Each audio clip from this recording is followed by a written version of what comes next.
10-minute murder.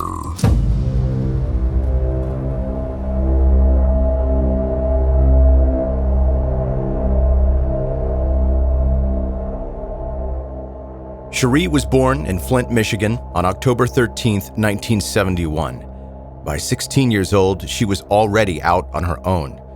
She was drawn to the seedier side of life, and it welcomed her with open arms. By 19, she was married with a child. But that marriage was short-lived.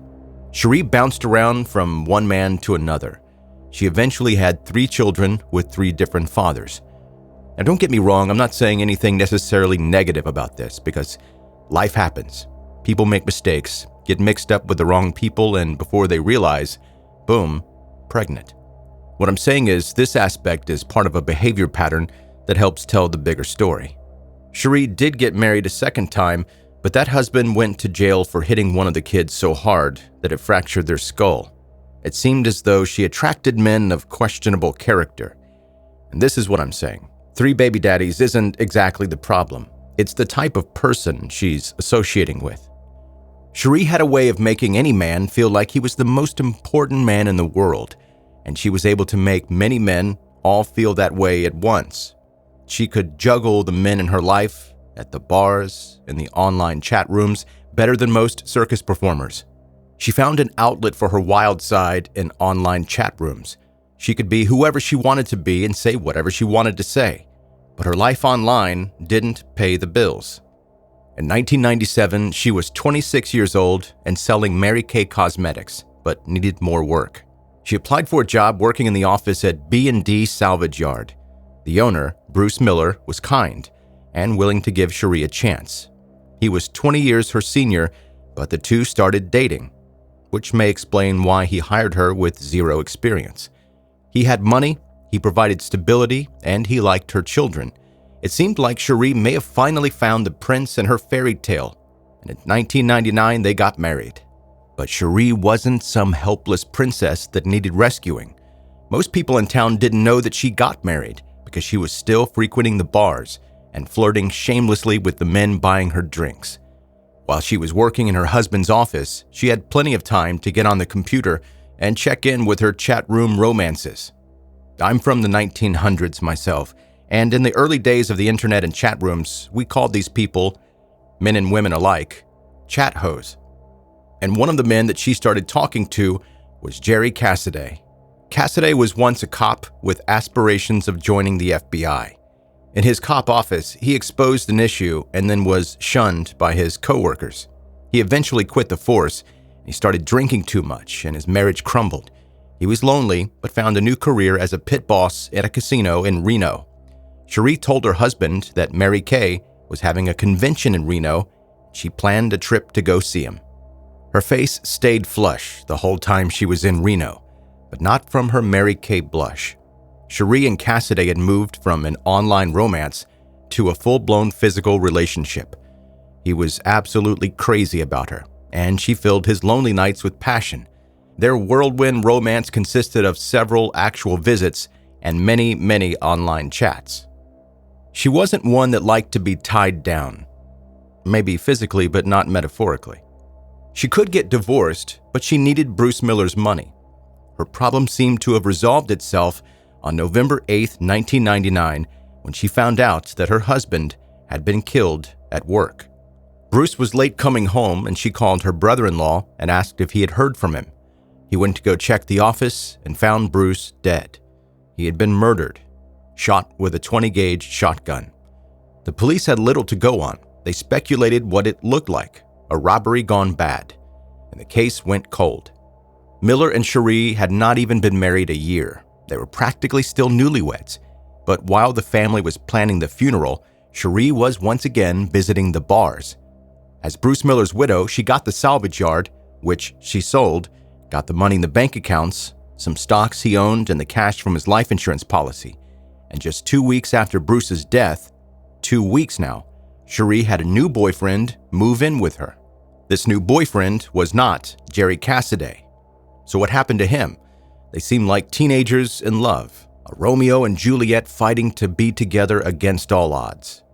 Sharee had ended that relationship with Jerry almost immediately following her husband's death. Maybe it was guilt over the affair. Maybe it was not wanting to be in another serious relationship so soon. However, Jerry couldn't get past the love that he thought that they shared.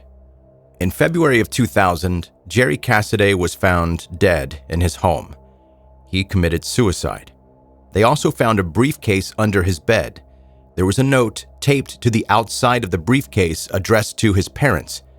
But what was inside was about to destroy the new life Sharee had carefully constructed. At what point Sharee started to develop her plan is unclear, but she intricately spun a web of lies that pulled Jerry Cassidy right in. One of those ways she used to lure him. After they initially met, she sent him a video of her pleasuring herself for him to watch whenever he missed her. Jerry wanted her to leave Bruce, but she told him that she couldn't leave. Bruce was abusive and tied to the mafia. Now hold on, it gets worse. She sent Jerry Cassidy a video of a sonogram and told him that she was pregnant with his child. He was ecstatic, although that excitement was soon replaced with rage when Sharee told him that her husband had raped her until she lost the baby. She sent Cassidy pictures of bruises from fights that they had. Then Cassidy started receiving emails from, air quotes, Bruce. The emails were cruel, taunting, and full of threats. Cassidy thought the safety of Sharee's life was literally in his hands. He went to Flint, Michigan, walked into Bruce's office, and he shot him, and went back home, waiting to hear that Sharee was safe and they could finally start their life together. But that call did not come. In fact, Sharee wouldn't respond to his emails or phone calls. Eventually, she told him that she was seeing other people and that they were done. Jerry Cassidy must have been pretty confused. After all, Sharee had asked him to kill her husband. Sharee had even planned the whole murder. Was he just a pawn in her twisted, evil game? Maybe that's when he started to discover the truth. The truth being that Bruce Miller was actually a decent man. He helped Sharee with her kids. He didn't abuse her. She used makeup for the bruises and the pictures that she sent to Jerry. He had not even sent the threatening emails. Sharee created a fake account and sent those emails pretending to be Bruce to Jerry. And she was never pregnant with his child. She had a tubal ligation years before. He was devastated, maybe even racked with guilt, realizing he had been played and tricked into murdering an innocent man. But when Cassidy took his own life, he made arrangements to take Sharee down with him. In the briefcase, the police found videos, pictures, and copies of their online conversations, more than enough to link Sharee to the crime. In February of 2000, Sharee Miller was arrested without bond. On December 22nd, the jury found her guilty of all charges. On January 29, 2001, a judge sentenced her to life in prison for the conspiracy to commit murder and second-degree murder. But in August of 2008, a federal judge overturned the conviction and ordered a new trial, stating that the suicide note from Cassidy should not have been entered in evidence since he was dead and not available for cross-examinations without a Ouija board. So on July 16, 2009, a federal judge ordered that Sharee be released from jail until her new trial. The prosecutor from Genesee County did not agree with the decision and ordered that she be immediately arrested upon release from the prison and brought back to the county jail. On July 22nd, she was once again arraigned. The new trial was set to start in October. Sharee's attorneys filed an appeal and the trial was put on hold. Not only did they manage to postpone the trial, but on July 29th, she was released on a $100,000 recognizance bond. Sharee was out of jail. She visited with family and friends, planned a shower for her pregnant daughter, wrote to her son serving overseas, took photography classes, went to counseling, and met other men both online and in bars. While she was enjoying her freedom, the wheels of justice continued turning. On June 21, 2010, the U.S. Court of Appeals agreed that Cassidy's suicide note was not admissible. On November 14, 2011, the U.S. Supreme Court vacated the Court of Appeals decision and sent the case back to the Sixth Court Circuit of Appeals. The Court of Appeals sent the case back to the District Court. It's all pretty confusing, but throughout the entire process, Sharee Miller maintained she was innocent and wrongfully accused. Although once she returned to prison, she wrote the judge a letter admitting her guilt to the murder.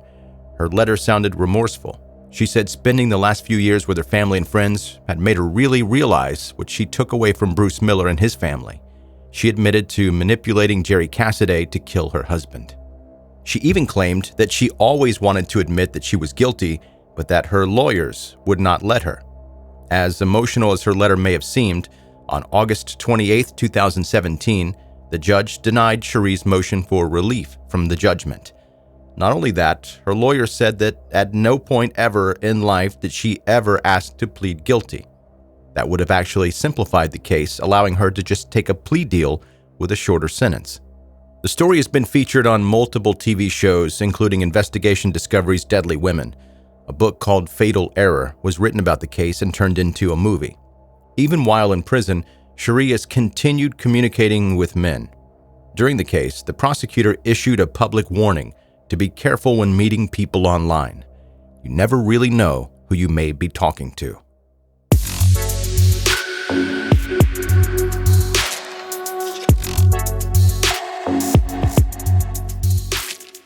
That's 10-Minute Murder for today.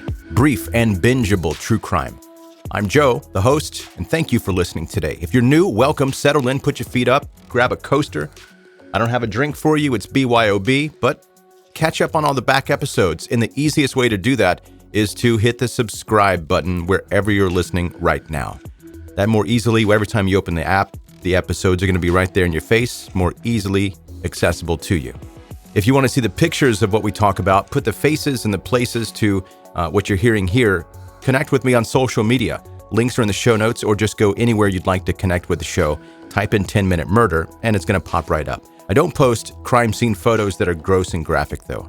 And by the way, many of you ask, what can I do to help the show? Is there a way that I can subscribe to something that helps you monetarily, support the show? At this point, there's no way to do that. Maybe in the future, I don't know. But if you want to help the show, the best way I know how to tell you is to tell people about the show. Tell people, everyone that you know, about 10-Minute Murder. And also leave reviews and ratings anywhere that's possible. Apple, Spotify, Audible, those are just a few places that's possible. Your positive feedback helps the show grow. Okay, that's going to do it. That is your episode for today.